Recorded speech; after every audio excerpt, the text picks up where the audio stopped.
Maken Ki is a harem anime released back in fall of 2011.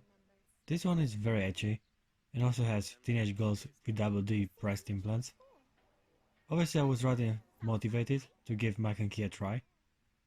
Sadly, while the show does have some interesting characters, it lacks a proper story. Oh, really? Or to be honest, any kind of story. Finish the show and I still can't tell what the main plot is. I mean, there's plenty of bouncy, juicy plots bouncing around in every episode. And yet from a narrative standpoint, I really can't make a summary of the other events that transpired. So yeah, either the abundance of panty shots captivated me so badly that I wasn't able to pay attention to anything else, or the anime really does not have something else besides fan service. Not sure which one is more preferable than the other. Yeah, I guess my instincts just took over. Anyway, Maken Ki has the minimum amount of fighting for the anime to be part of the action category, and it also has its fair share of funny moments and witty dialogue to also be considered a comedy. What did you think? Was that the most action-packed lunch you've ever had in your life? My life minus 1 year, probably. If I were to praise the show early on, I'd say it has some clever written dialogue here and there. The way characters interact with each other feels natural, given their distinct and colorful personalities. The anime is full with perverted jokes and inappropriate comments in regard with the female body. The main character is a pervert after all, and a nose-bleeding idiot on top of it. Takeru Oyama is an average high school boy that just enrolled in a former female-only school in hopes of finally getting to have some contact with girls.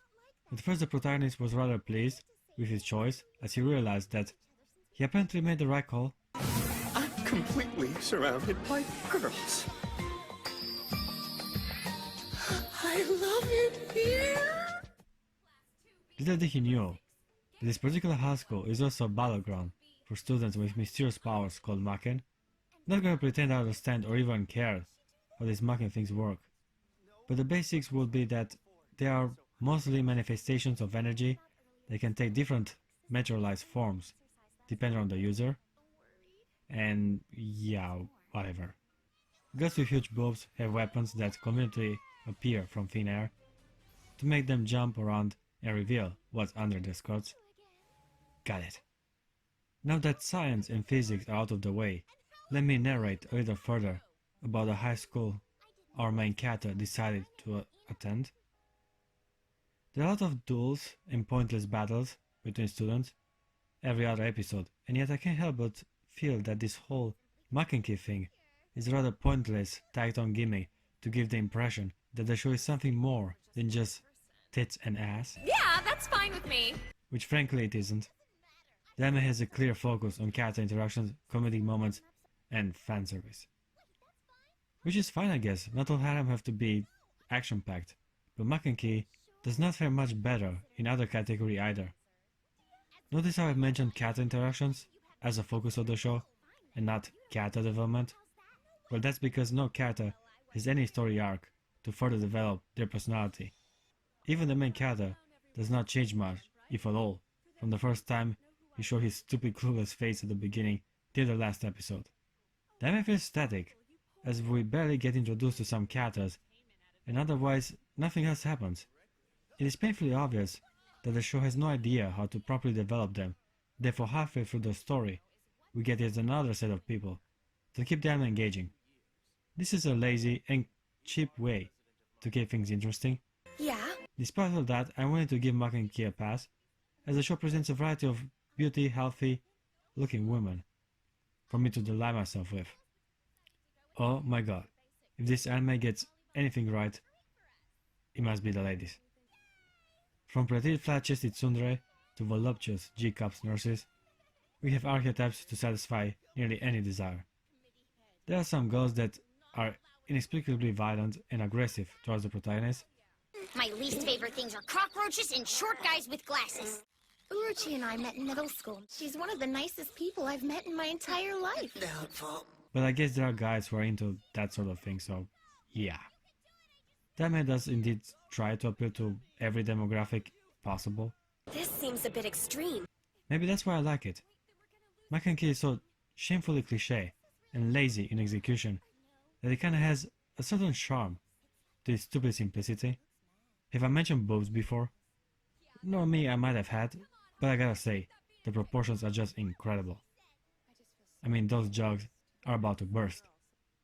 Normally I don't like overly fertilized melons attached to girls' chests, but here, it feels thematic and proper given the context. I also like how the show does not take itself that seriously, with some witty self-commentary and even a few fourfold jokes. This isn't some perverted anime show, this is art. The natural beauty of the feminine form is a glorious gift created by the gods to be worshipped by all mankind. Let's go back to our protagonist. Takaro is the dumbest and also the luckiest boy around.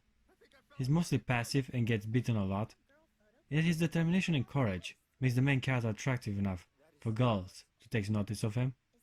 The protagonist is also the standard harem king stereotype, with over the top shonen speeches and utter incompetence in interacting with women.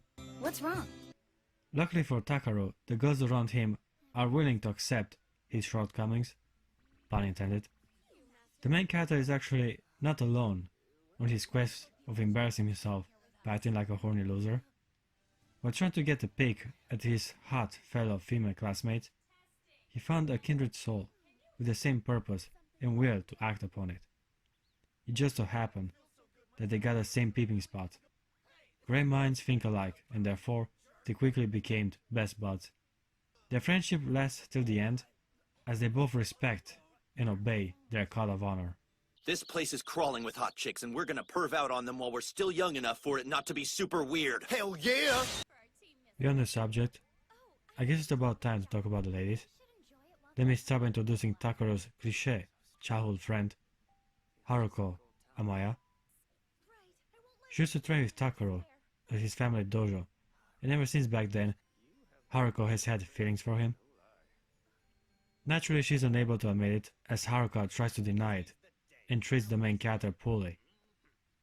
Most of the time. Takuro's courage and will is what impressed her the most, even though the moment is not impressive by any standards. I still haven't wrapped my mind around everything that's happened. If I were to guess, I'd say Haruko is the main love interest, despite being often outplayed by Inaho Kushiya, the self-proclaimed fiancé of the protagonist. She feels strongly for Takaro, and although he does not remember her much, she's determined to wait until his memory comes back. Inaho isn't very bright either.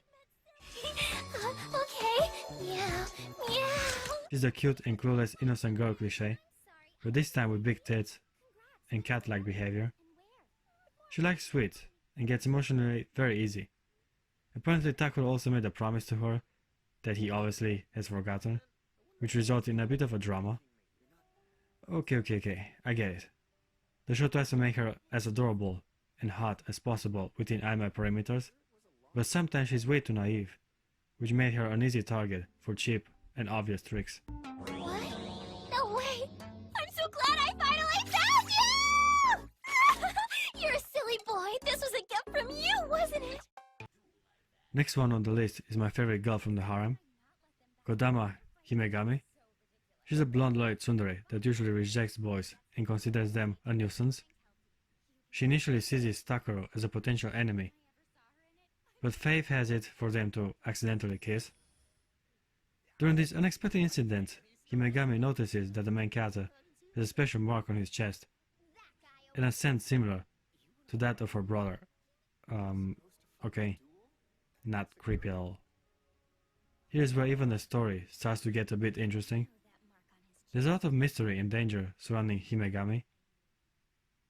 She has the ability to command Shimigami and shoot fire and lightning from her fingertips, but what really intrigued me the most about her is the secrecy around her real identity. It is teased on a few occasions that she might be the incarnation of the great spirit Yamata no Orochi, the legendary Japanese folklore eight-headed dragon from which the first original Maken were created. This kinda is a big deal. In a way, makes her crucial to the story. Given all that, she has one episode where she gets to take the protagonist on a date. Otherwise, she's very underplayed in the anime. At one point near the end, it might have looked like she was about to show the full extent of her powers, but sadly the end fight of the show is something far less impressive than her battle could have been. I also like Himegami as a normal high school girl. She's a rich girl archetype, holding herself superior above everyone else, especially the main character. Naturally, there are other women with tight bodies and colorful personality, but the ones I've mentioned so far are the 3 girls that get to share the same room with their protagonist. Okay guys, I give Maken Ki a 6 out of 10. While lacking in many aspects, the anime has a certain charm that kept me engaged till the end. What I'm thinking is that this is one of those harem stories where several girls fight over one guy. I heard it was pretty common in this country.